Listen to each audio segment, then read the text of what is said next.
The gap for me, as far as the comparison of the Cleveland Browns and the Cincinnati Bengals, is again for me kind of wide. I'm not saying the Browns can't close that gap, but as of right now, presently constructed, the gap is kind of wide, and where the difference is simple for me. It's coaching, and it's not on the offensive side of the ball. It's on the defensive side of the ball and the special teams. When you watch the game last night and how Cincinnati was able to dominate the game at such a efficient pace.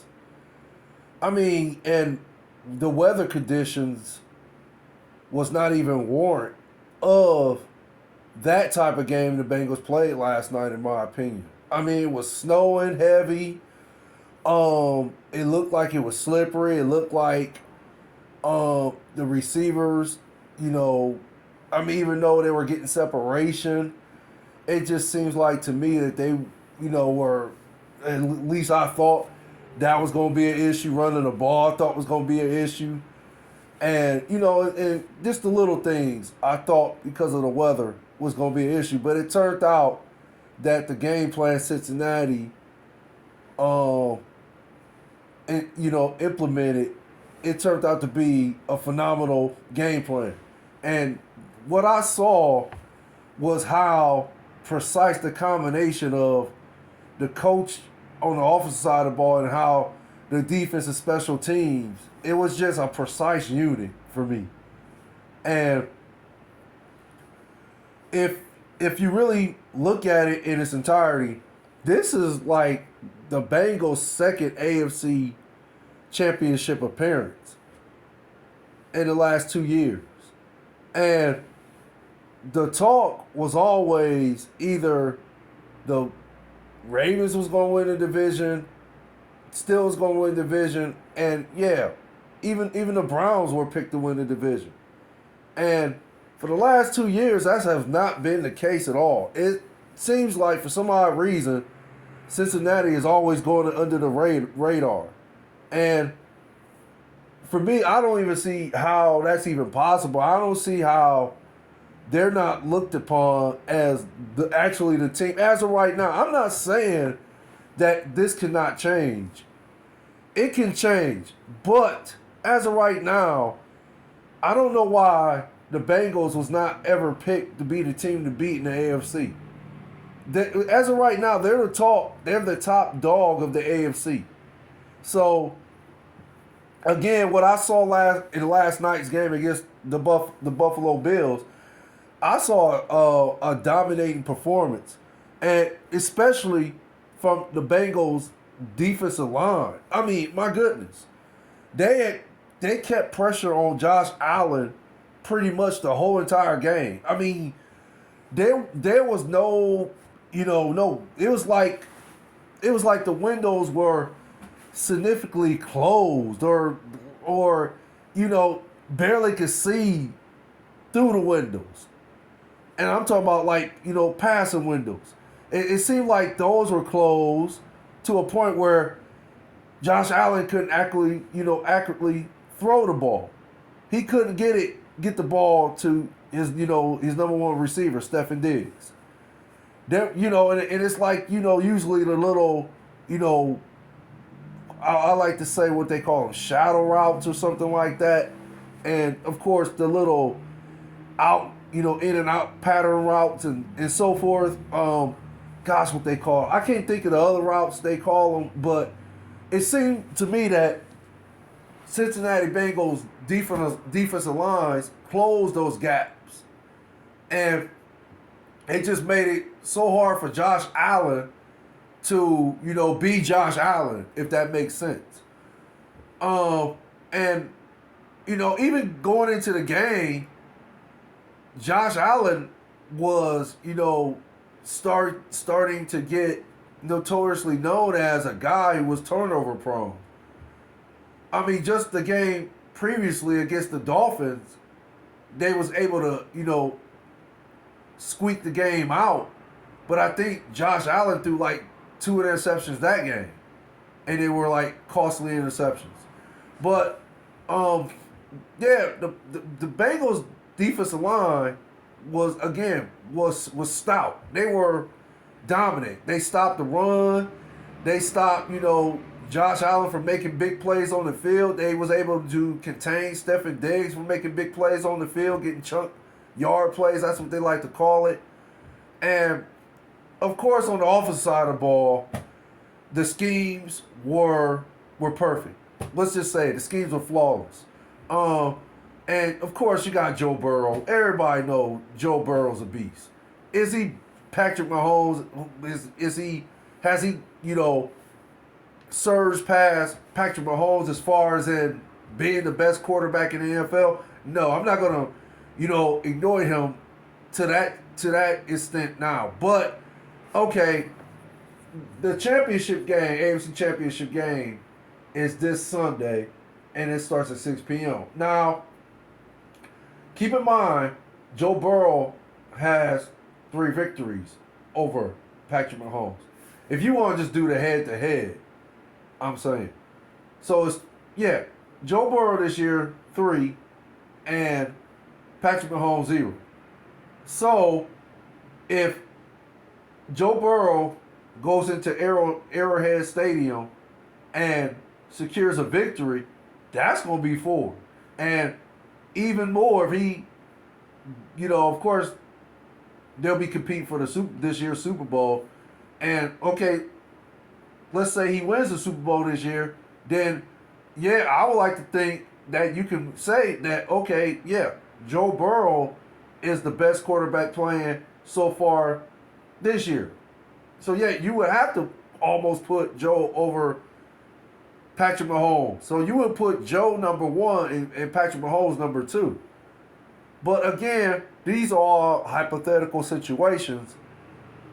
And, again, as it stands right now, no, for me, it's Patrick Mahomes number 1 and Joe Burrow number 2.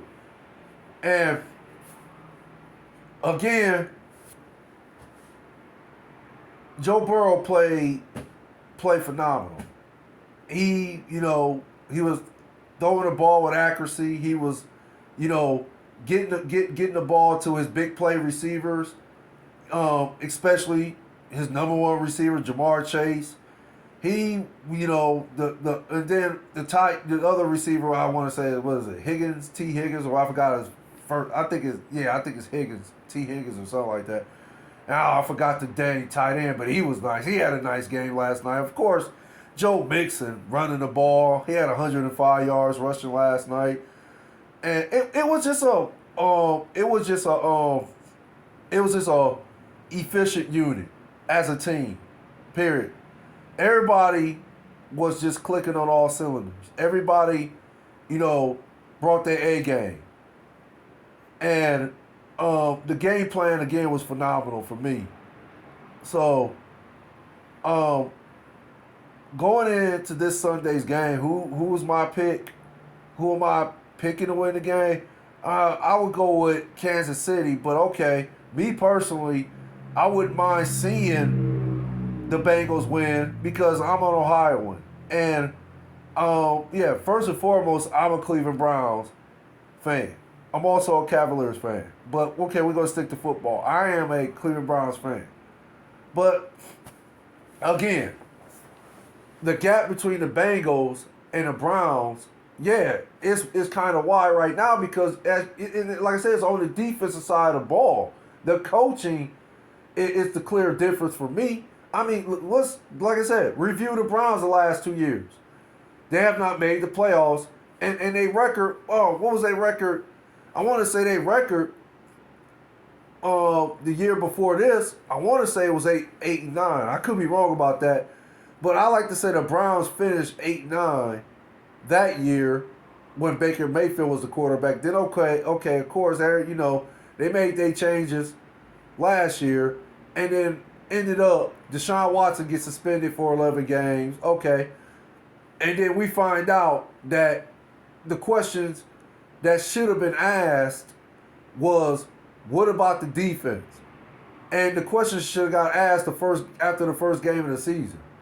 So, uh, everybody knows. I like to think most people that watch football and know football would say that the number one reason the Browns didn't make the playoffs the last 2 years was because of the defense and special teams. Now, for some odd reason, I don't know why Mike Pilford is still the coach on the special team side of the ball. I don't know.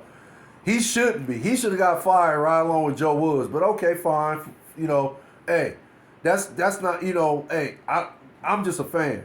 I don't get paid to make decisions like that. So for whatever reason, why Mike Pilford is still there is it's absurd to me. But yeah, the Browns, I want to say they finished 8-9 under the Baker Mayfield regime, and everybody knows the defense wasn't that good that year. And then this year, everybody knows the defense was just atrocious. So they finished 7-10 this year. Okay, so as you can see, there's a clear difference right there. There is the significant difference between the gap that is wide between the Browns and the Bengals.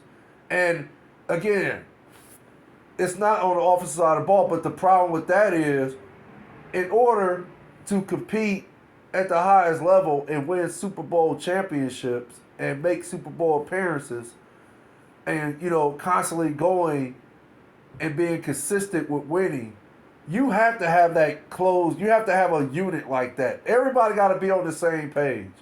And from what I've been seeing for the Bengals the last 2 years, that's what I've been seeing. Everybody is on the same page for me. That's what it comes down to. Everybody is on the same page. Everybody, knows their job. Everybody knows what's at stake. Everybody puts winning first. Losing is not tolerated with the Bengals, from what I've been seeing. Mistakes are minimal with the Bengals. And with the Browns, that's not the case right now. I'm not saying it can't happen, it cannot happen. I'm not saying the Browns can't, revamp the last 2 years of, inconsistencies. I'm not saying they can't do that, but as of right now, as it stands, yeah, this is where the Browns are and this is where the Bengals are. The Bengals are winning at a consistent level, and they're winning at a level enough to where they are, again, in the AFC Championship game, again, with the Kansas City Chiefs. And even though I'm picking the Chiefs, I would like to think you can even go as far as say the Bengals got the edge because they beat them last year in the AFC Championship game in order to qualify for the Super Bowl. And last year, keep this in mind too, about Joe Burrow. Joe Burrow played with an offensive line that was insufficient.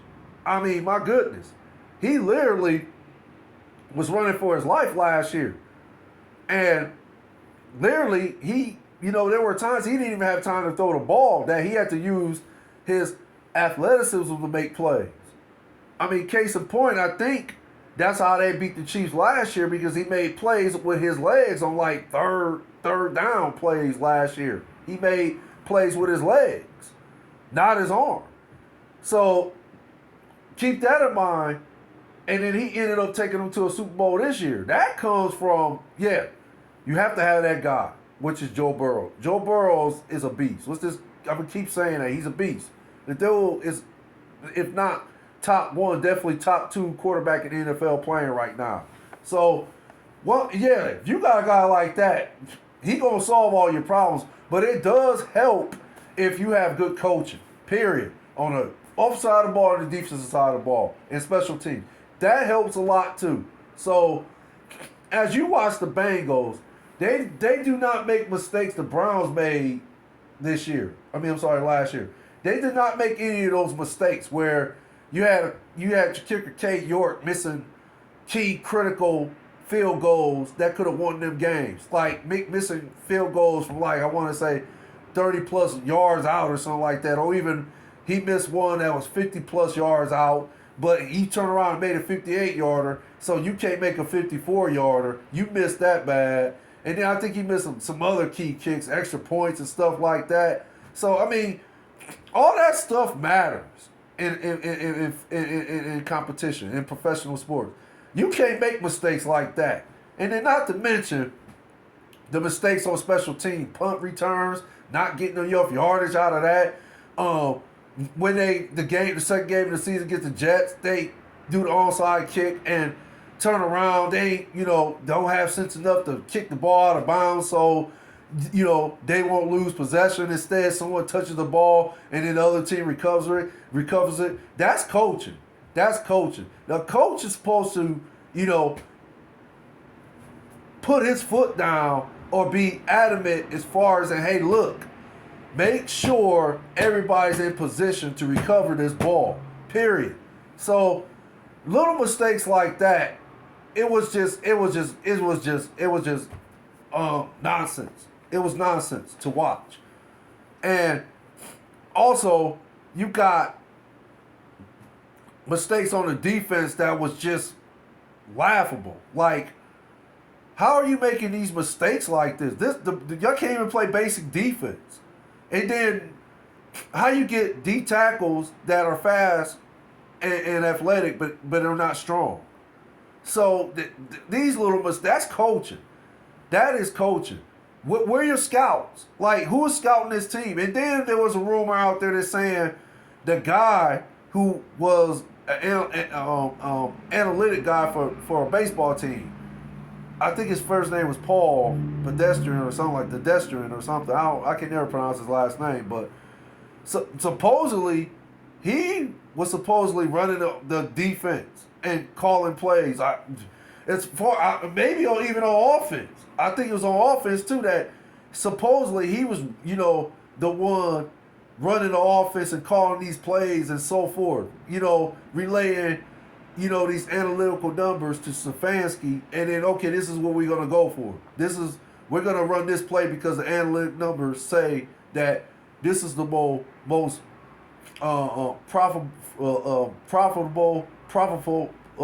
profitable success we can have in executing this play. Okay, but if that's the case, then that's another mistake, because why are you listening to an analytic guy? You're a football guy. Why are you listening to a numbers guy? So it's mistakes like that the Browns made, and mistakes that the Bengals did not make. When you watch the Bengals play, it's like I said, it's clear to me. Watch the Bengals.